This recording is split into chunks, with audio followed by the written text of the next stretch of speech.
Hi, and welcome back to English Today. This is DVD 16 and the fourth DVD of your upper intermediate level. And in this DVD, we'll begin with another 2 episodes of our story, That's Life, followed by our special TV programs where our music expert will be talking about the world's most expensive violin. And then our weather expert will be looking at the possibility of a new ice age in England. Then in the grammar section, we'll learn how to use the third conditional form in English, which is not easy. And then we'll be looking at how to make sentences using the verb wish to express a regret. So, enjoy yourselves.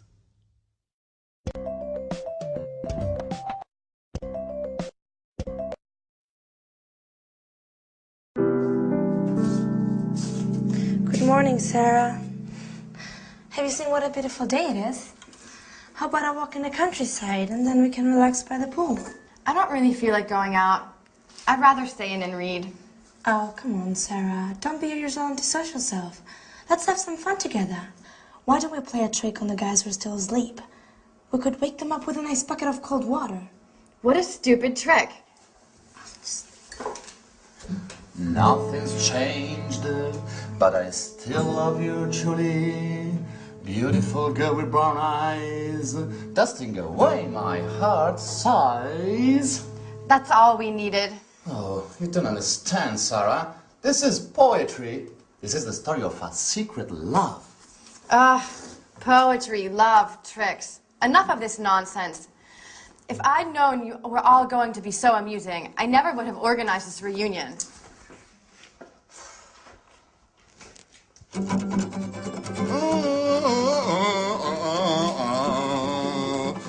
Beautiful girl with brown eyes, dusting away my heart aside. Oh no, Paolo! Look what a mess you've made. And by the way, you didn't clean the kitchen last night, did you? Come on, Michelle, give me a hand. No, I'm sorry. I can't touch that awful stuff. When are you going to get the message? I never touch that awful stuff. I hate detergents and the multinationals that make them. And I hate cleaning too. Oh, come on, we're on holiday. What is this racket? And what is going on in here? Has World War III broken out? It's just started. Well, soldier Sandra's launched her offensive, but the Paolo Michel squadron is responding well to the attack and will defend its position to the bitter end. Stop playing around. Roll your sleeves up. The sooner we start working, the sooner we'll finish and we'll be able to relax by the pool. Wait a minute. I was just thinking of going back to bed. If I'd known what was waiting for me, I would have slept until midday. Maybe we could ask Sarah to give us a hand. Well, you must be joking. She just asked not to be disturbed and giving her a bad mood over the last couple of days. Well, we could ask Mike, though. Oh, no. I just saw him a few minutes ago. I asked him where he was going and he said he was going to the village to buy a newspaper. He asked me if he should do some shopping, but I told him we'd all go to the supermarket together later on. Fantastic. First cleaning up, then the shopping. Just the sort of holiday that I'm dreaming of. Well, it's only the 4 of us here. Let's try the jobs out. Just a minute, just a minute. I've got an idea.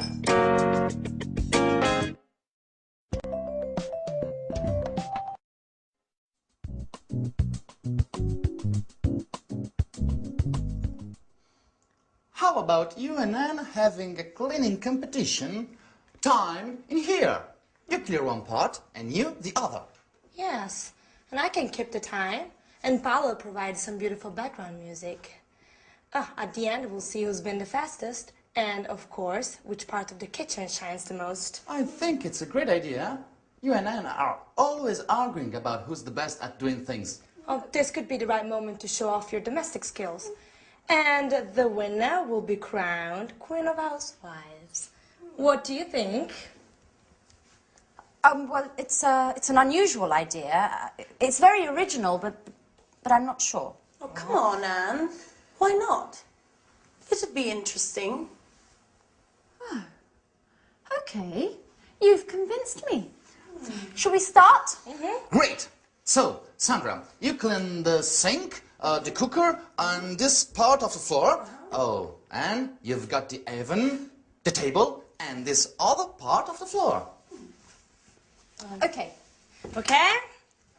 Ready, get set, go! Sponge in hand. Sandra is cleaning the taps while Anne is intently sweeping the floor.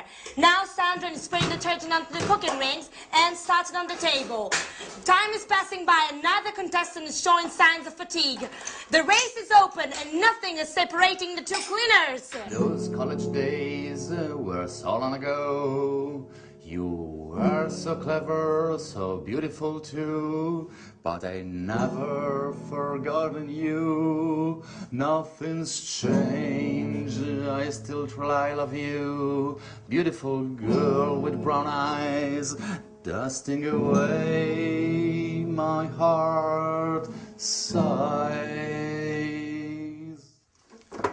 Finished! Incredible! You both finished at exactly the same time. Come on, Michelle. We need to decide which is the cleanest part.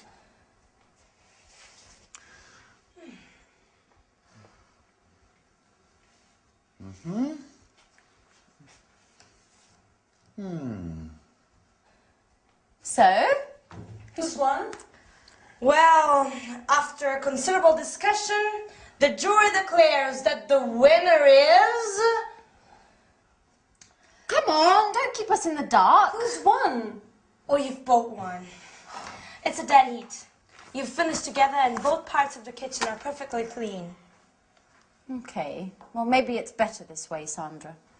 At least there'll be no arguing about who's better at cleaning. Yeah, you're right. Let's forget our rivalries, at least for today. Come on, let's shake on it. Okay. We're both champion cleaners.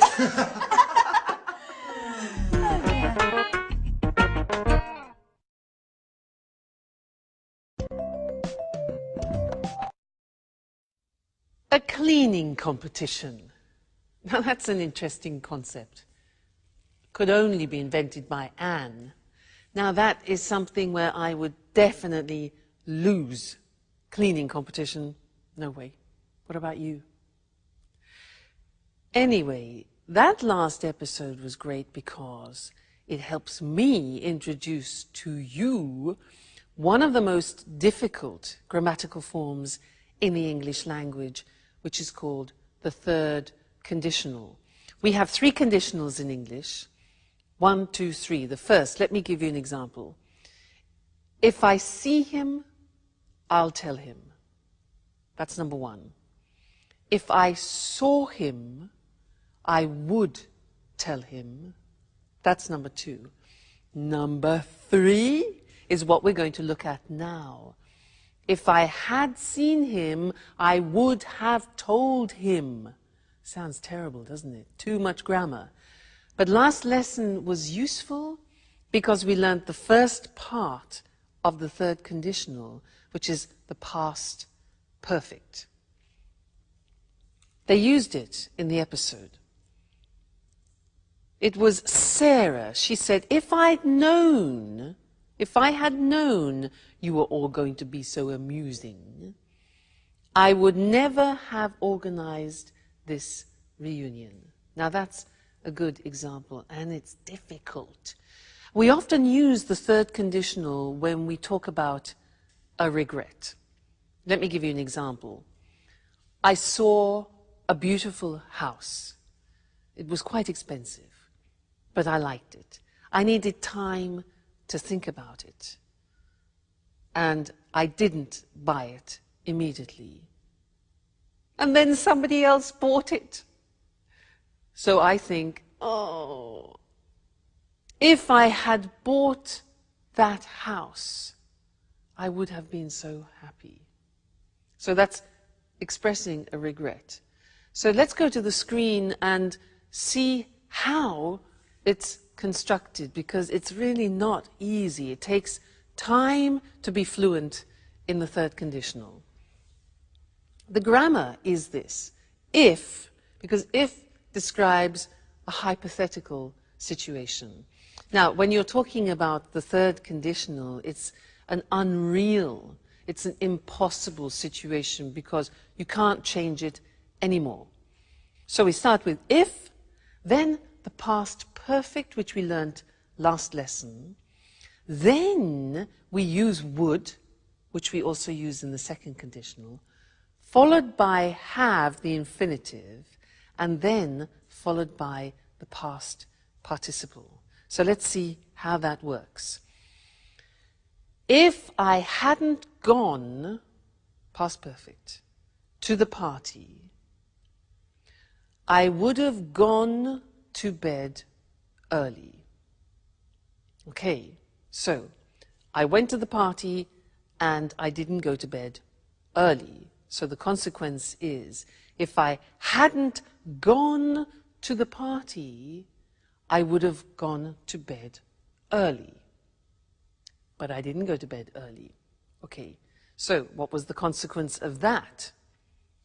Now, imagine I drank a lot of wine and I had a terrible headache.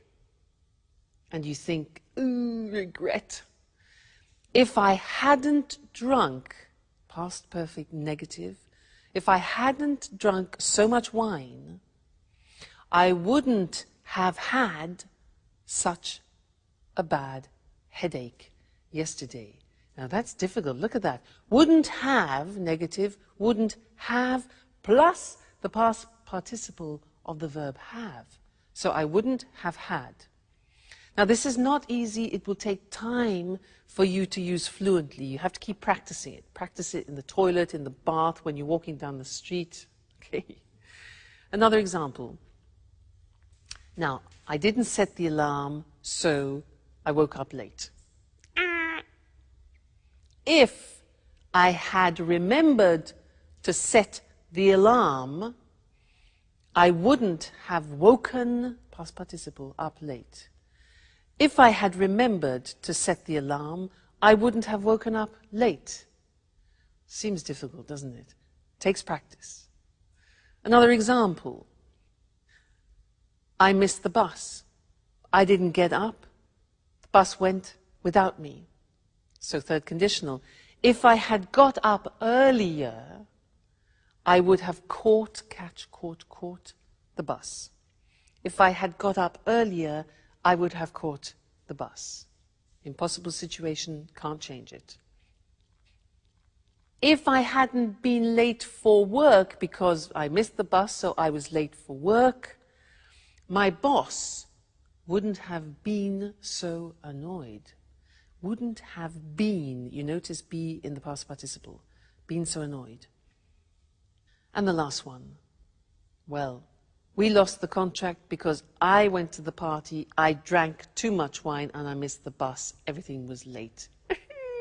So if I hadn't gone to the party, we wouldn't have lost the contract. If I hadn't gone to that party, we wouldn't have lost the contract. Okay? Terrible consequences of my irresponsible behavior. So that's the third conditional. Please don't worry, it is difficult, probably one of the most difficult things in the language, and it takes time to get fluent in it. But just keep practicing. Just take a phrase and say it to yourself often. Like, if I hadn't done that, if I had studied more, I would have passed the exam, as an example. If I had studied more, I would have passed the exam. All right? So, happy practicing. Bye.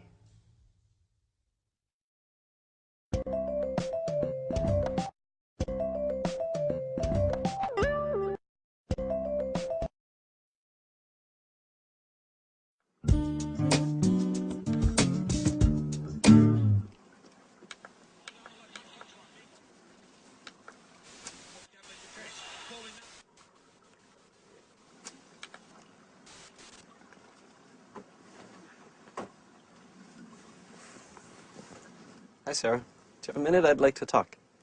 Sure. Well, I'd like to apologize for the other evening. I swear I didn't do it on purpose. I didn't know anything about what had happened at the bar. Okay. I'll forgive you this time. Great. I'm glad we've cleared up that misunderstanding. So tell me, how did the fire start?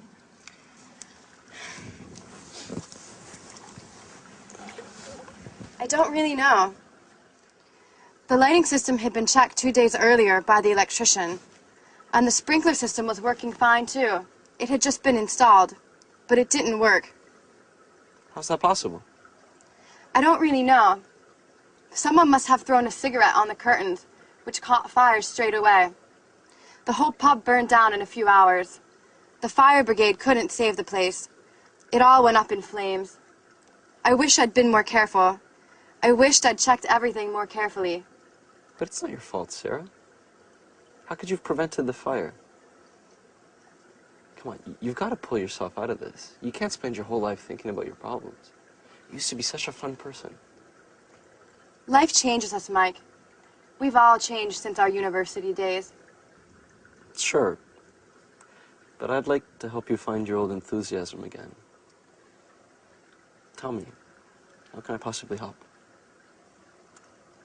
Well, I'm not sure. You're embarrassing me.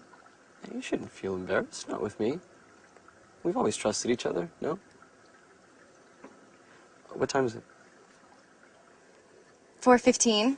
Oh, no. The match. It's already started. You know, Mike, we were talking just then. Yeah, I know. We'll continue our conversation later. I've really got to watch the game now. It's a great match. Chelsea against Manchester United. You know that doesn't interest me in the slightest. You haven't changed, Mike. All you think about is football. Football's the only important thing in your life. You're exaggerating now, sir. And you don't understand anything. All you care about is football. Maybe if I wore a Manchester United shirt, you'd pay me more attention. What did you say?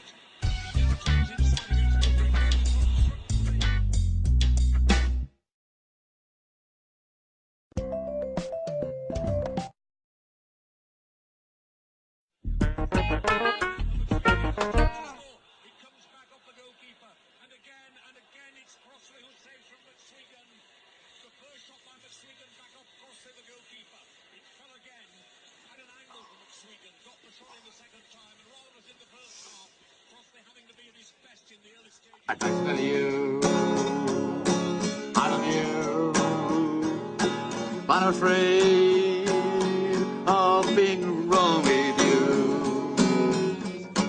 Beautiful girl, with brown eyes, dancing away my heart's sight. Oh no, Paolo, that's all I needed is you, with your stupid guitar. I've had enough. I'm going to my room.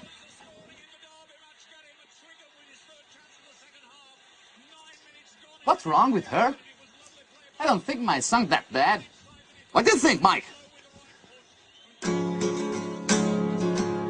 I'd like to tell you, I love you. Paolo, can I watch the game in peace and quiet?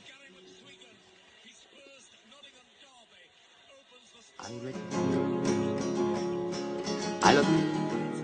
That's enough. I'm going to go watch this somewhere else. I can't believe it. They're all mad here. I'd like to tell you, I love you, but I'm afraid of being wrong. Beautiful girl, with brown eyes, dancing away my heart's side. Oh, man, at last someone who appreciates my talent. I knew you were an expert in music. That song, Paolo, what does it mean? Oh, I wrote it. Thanks to Mike that gave me the inspiration. You like it? Oh, no. Mike? Yeah? That's not possible. I don't believe it. Unbelievable. They are all mad in this house. Beautiful girl, with brown eyes, dancing away. My heart sighs.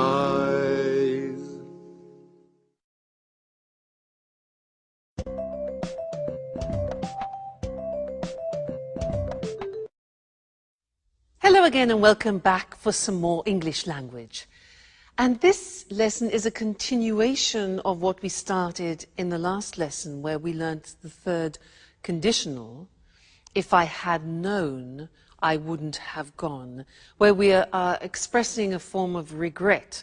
And in fact, in this lesson I want to show you another form of regret which is very common in English. And in the last episode you had a very good example of poor Sarah. Bye.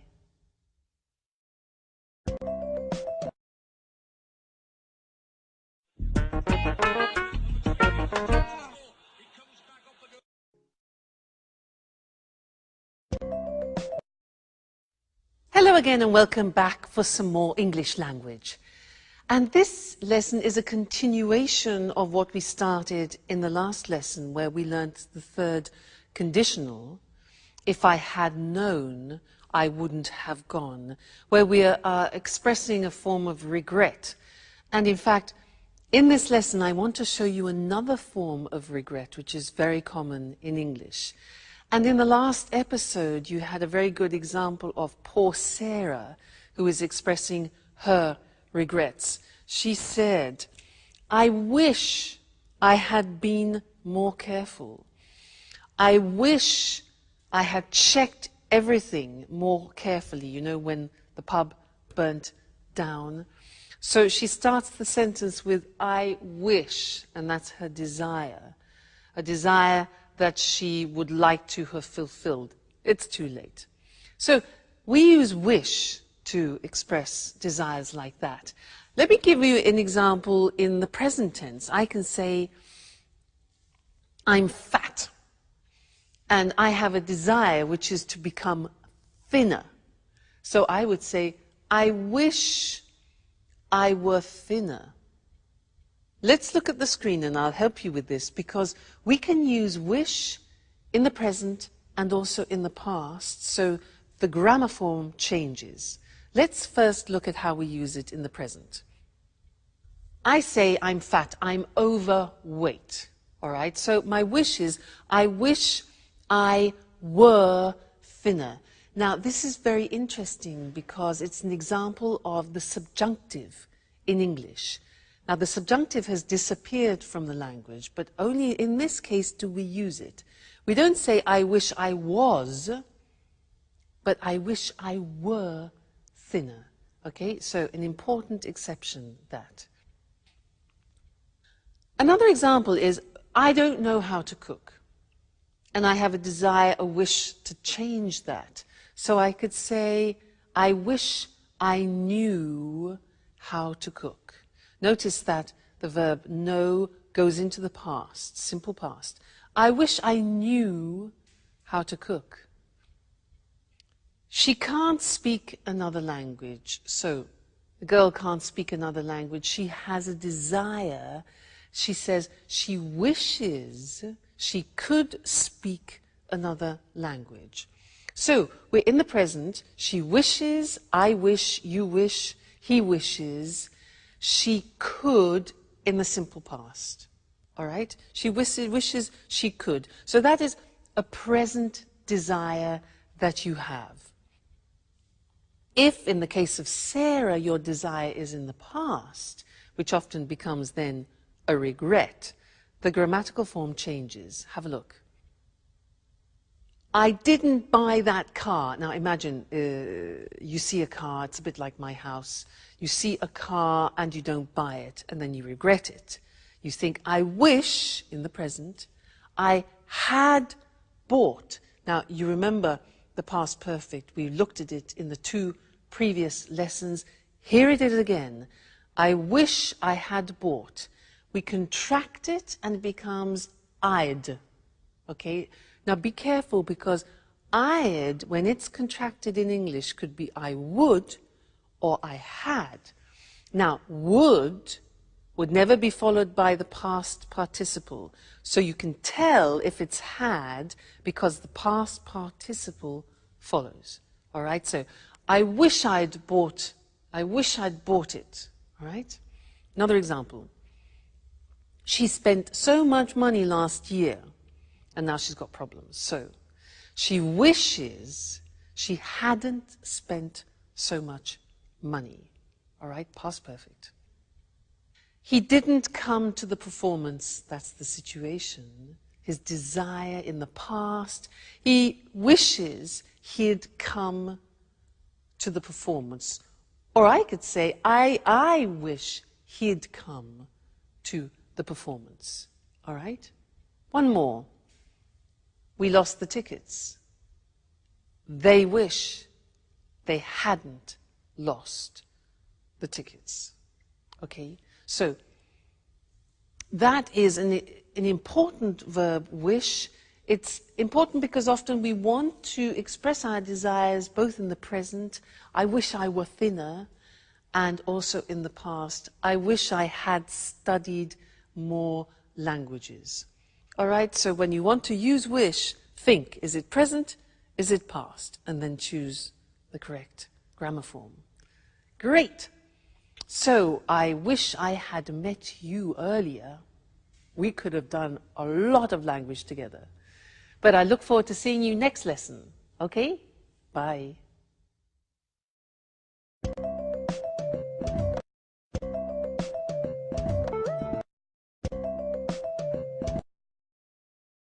Good morning and welcome to this week's edition of Music World. And welcome to Tony Moore, our music expert. Hello, Lucy. And good morning to all our music fans. Well, Tony, on May 16th, 2006, a Stradivari violin was sold at auction in New York for $3.5 million. The Christian Hammer violin, as it's called, had become the world's most expensive musical instrument. So why is this violin so special? Well, this violin was made in 1707 by Antonio Stradivari in the family workshop in Cremona, near Milan in northern Italy. The years 1700 to 1720 are called Stradivari's golden period because of the exceptional sound quality of the instruments he made during this time. So why is the sound quality so good? Oh, good question, Lucy. During this period, Stradivari came up with some tiny improvements to the shape of the violin. Experts think that these changes to the shape of the violin, particularly to the shape of the belly and the backplate, may in part be responsible for their incredible sound quality. So it's the shape of the violins that makes them so sought after by the world's best musicians. Yes, but not only the shape.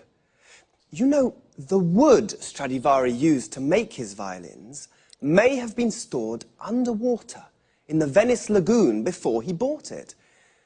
It's thought that this may have damaged the wood slightly and may in part be responsible for the special sound. So the shape and wood that was stored in the lagoon in Venice is why Stradivari violins are so special. Well, actually, there are one or two other possible explanations. Tell us more. Some music historians say that the varnish Stradivari used may be behind the exceptional sound quality. Others say the secret is in the glue he used. And two American scientists have recently suggested that the quality of these violins is due to the cold weather experienced in Europe during the period when the violins were made. Cold weather and wonderful violins. I don't see the connection, Tony. Well, you see, Lucy, the colder weather resulted in trees growing more slowly. The wood from these trees was denser than normal and makes a better sound when it's used for making violins. Interesting. I can see now that everything's perfect about these violins. By the way, who bought the Christian Hammer violin? We don't know, actually. Well, the buyer remained anonymous. He or she is probably a private collector. And what do you think the new owner will do with this wonderful instrument? Well, music lovers are hoping that the owner will allow the world's best violinists to play the instrument at concerts around the world. This has already happened in the past, with this violin too. Its previous owner allowed Yehudi Menuhin to play the Christian hammer 15 times. So we'll be able to listen to its glorious sound again. Well, Tony, thanks for a fascinating programme. Goodbye. Goodbye. And of course, goodbye to all music lovers. We'll meet again soon for another edition of Music World. Wow, I never thought a violin could be so expensive. Of course, we're talking about a very special violin. The violin is what we call a string instrument. A violinist is a musician who plays the violin, and he or she uses a bow. A bow is a long wooden rod with horsehairs used for playing string instruments. The violin we spoke about today was sold at an auction for a lot of money. An auction is a public sale, a place where people bid against each other to buy something. To bid means to offer a price. You can buy almost anything at an auction: houses, furniture, paintings, instruments. The buyer of this Stradivari violin remained anonymous. To remain anonymous means to keep your identity secret. The owner of the Stradivari is probably a private collector. A private collector is a person who collects things for their own enjoyment. The Stradivari was made in a workshop. A workshop is a place where craftsmen make things. A craftsman is like an artisan. Well, as we heard, it's a violin with incredible sound quality. The quality of the sound is excellent. One reason could be its shape. The shape of something is its physical form. The belly of the violin is the part under the strings. We also have bellies. Your belly is this part of our body, and the back plate of the violin is the part at the back. Again, we also have backs. Your back is this part of your body. So, it's one of the most sought-after instruments in the world. If something is sought after, it means many people would like to have it. Well, I'd like to have the $3.5 million. That's all we have time for this week. Take care, and I'll see you again soon.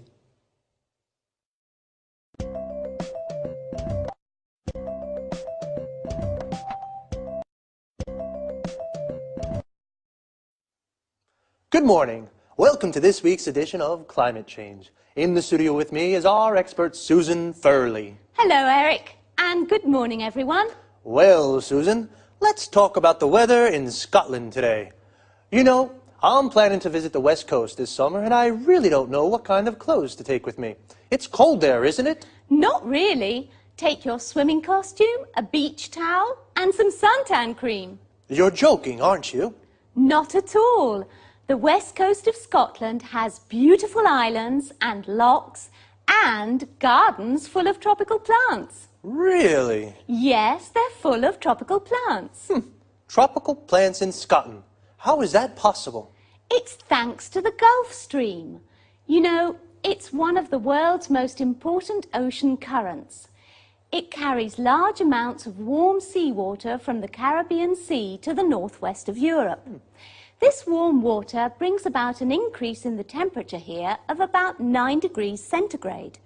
Without it, the weather in Great Britain would be a lot colder. I thought it was cold. So, the west coast of Scotland is a tropical paradise? That's fantastic. Well, let's not exaggerate. There are tropical plants, but it's not exactly like the Caribbean, though the winters are very mild here. At least, they are for the moment. Since 1950, scientists have noticed that the flows of cold water in the North Atlantic that are associated with the Gulf Stream have decreased by 20%. We're not talking about the Gulf Stream here, but this change could slow down the Gulf Stream itself. And what's behind this change in the North Atlantic? Well, the water in the world's oceans and seas is constantly moving. The speed and direction of these movements of water are controlled by different factors, such as the shape of the ocean floor, the salinity of the water, and the Earth's rotation. Well, scientists have noticed that the ice sheets of the North Pole and Greenland are melting due to the greenhouse effect. This is reducing the salinity of the water in the North Atlantic and is reducing the flows of cold water that help the Gulf Stream bring warm water to Western Europe. So, are you saying that the seawater and the temperature in Great Britain could become colder? Yes. This has already happened in the past. Scientists have discovered that the Gulf Stream slowed down or maybe even stopped completely about 11,000 years ago. This brought about a fall in the temperatures in Northern Europe of 5 degrees. And could the same thing happen again now? Yes. Scientists fear that a knock-on effect of the salinity reduction may be the slowing down of the Gulf Stream again. And what would the effects of this be? The worst predictions suggest there could be a new ice age in Great Britain. Wow, that sounds frightening.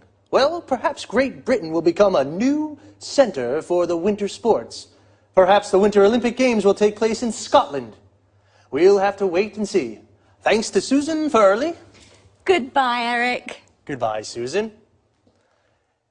And goodbye, everyone.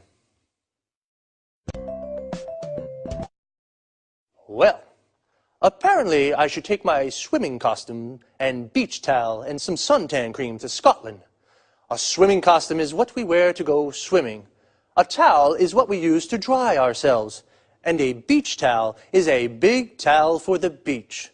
Suntan cream, sometimes called suntan lotion, is the cream we use to protect ourselves from the sun. I thought Scotland was a cold country, but actually the winters are even very mild. Mild means not very cold. Susan explained that this is thanks to the Gulf Stream, which is an important ocean current. An ocean current is a movement of seawater. Seawater is a compound noun that means the water of the sea. The Gulf Stream brings warm seawater from the Caribbean, and this brings about an increase in temperature. To bring about is a phrasal verb. It means to make something happen. But the flows of cold water have decreased. When water moves, we say it flows. So a flow of cold water is the movement of cold water. The Gulf Stream could slow down. To slow down means to become slower. What is behind these changes? This means, what is the reason for these changes? Well, the ice sheets in the North Pole are melting. An ice sheet is a layer of ice, also a compound noun. When ice melts, it becomes water. This is a reducing the salinity of the water. The salinity is the amount of salt it contains. It is also reducing the flows of cold water that helps the Gulf Stream bring warm water to Europe. This could bring about a fall in temperature. A fall is a decrease. We call this is a knock-on effect. A knock-on effect is an effect of something happening. We've run out of time again, so I'll say goodbye and see you soon.